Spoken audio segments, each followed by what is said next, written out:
Caião, Ah, nem o inferno escapa ao amor de Deus. é. Não é isso? Você leu Não. sobre isso agora? Nem a morte, nem o inferno. É. O que você acha dessa afirmativa, Caio? Eu creio nela, eu é que fiz, né? Eu acabei de fazer pregando aqui. Aham. E é interessante é que isso faz parte também da minha tese de ordenação ao ministério presbiteriano, aos 20 anos de idade, quando eu escrevi a tese.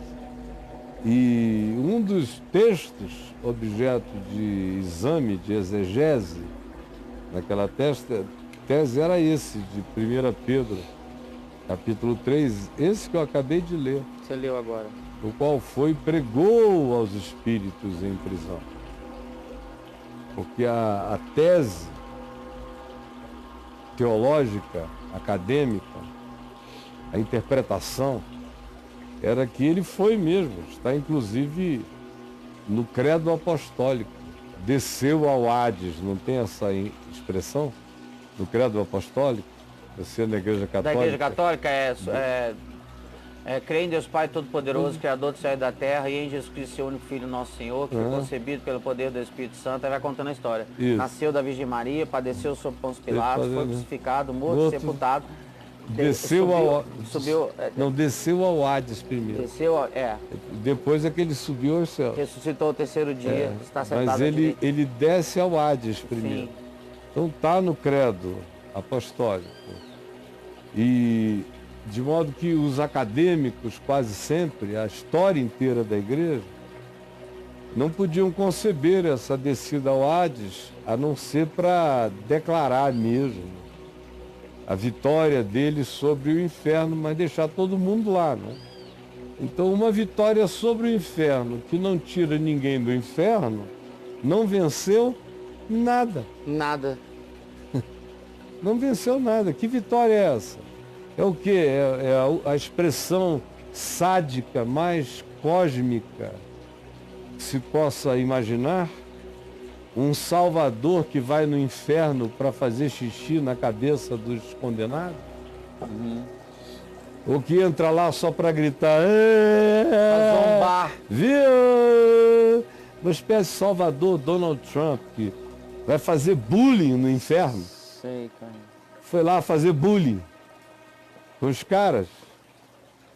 Então o que ele foi fazer no inferno? Foi só dizer, olha só, olha aqui, ó, mostrar o tamanho do crossfit dele? Não. A primeira vez que eu li aquele livro, aquele texto em Pedro, eu me alegrei no espírito. Porque para mim aquilo não era um texto de condenação. Era um texto de misericórdia. Ele, quando subiu às alturas, levou o cativo o cativeiro. Isso é fantástico. Porque ele mergulha no cativeiro e leva o cativeiro cativo com ele. Cativo da graça. Nesse sentido. Claro. Lindo. E diz os quais, aqueles para os quais ele pregou, eram espíritos que estavam em cadeias desde os dias de Noé. Era aquela geração que tinha rejeitado todo o anúncio de boa nova e tinha sido sepultada pela calamidade, cujos espíritos entraram numa dimensão, entraram no Hades, entraram na experiência da desesperança, do não sentido, os quais no outro tempo foram desobedientes quando a longanimidade de Deus aguardava nos dias de Noé enquanto se construía a arca. A esses, ele, morto, uma vez e para sempre, todavia desceu e pregou. E pregou. E a declaração dessa pregação é uma declaração de vitória libertadora. Ele vai para evangelizar os espíritos em prisão. Evangelizomai. Vai e proclama a boa nova. Que proclamação de boa nova é essa? Que dissesse, ou que diria apenas, olha, em alguma outra dimensão milhões serão salvos, mas vocês estão ferrados, eu vim aqui dizer isso. Glória a Deus. Só se fosse um Jesus colega de Satanás. Só se Cristo fosse o diabo. Do contrário, a morte e o inferno, como diz o Apocalipse, eu acho que eu cito muito esse texto aqui do Lago de Fogo. Sim, Caio.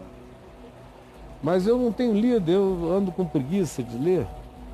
Para mim parece tão óbvio, mas é só para mim, né? A maioria não conhece as coisas. Mas aqui em Apocalipse, no capítulo 20, se diz aqui no verso 14, começando no verso 13: deu o mar os mortos que nele estavam, a morte e a lei entregaram os mortos que neles havia, e foram julgados um por um segundo as suas obras. Julgados é uma expressão de se deu a eles autocompreensão, cada um entendeu. É dia de luz. Quando diz julgados, não está dizendo que o resultado disso é condenação e danação. Quando diz julgados, se diz que cada um passou por um crivo, e o crivo deixa você se enxergar. Quando você é genuinamente julgado, você se enxerga, a menos que você seja um indivíduo tomado da mais profunda psicopatologia. Do contrário, o julgamento é revelação. O julgamento é luz. Então, esses seres todos ganharam e tomaram consciência de quem eles foram ou de quem eles não foram. E aí se conclui dizendo, então, depois dessa luz, a morte e o inferno foram lançados para dentro do lago do fogo. Esta é a segunda morte, o lago do fogo. Esse negócio todo entrou em estado de extinção. O diabo, o sedutor deles, o diabo, verso 10, o sedutor deles foi lançado para dentro do lago do fogo e enxofre, onde também se encontram não só a besta, como o falso profeta, e serão atormentados de dia e de noite pelos séculos dos séculos. Então, chega esse outro momento em que a morte e o inferno deixam de ser um ambiente para quem quer que seja. A morte e o inferno são lançados para dentro do lago de fogo e tudo morre. Esta é a segunda morte, o lago de fogo, aonde tudo morre. Tudo entra em extinção.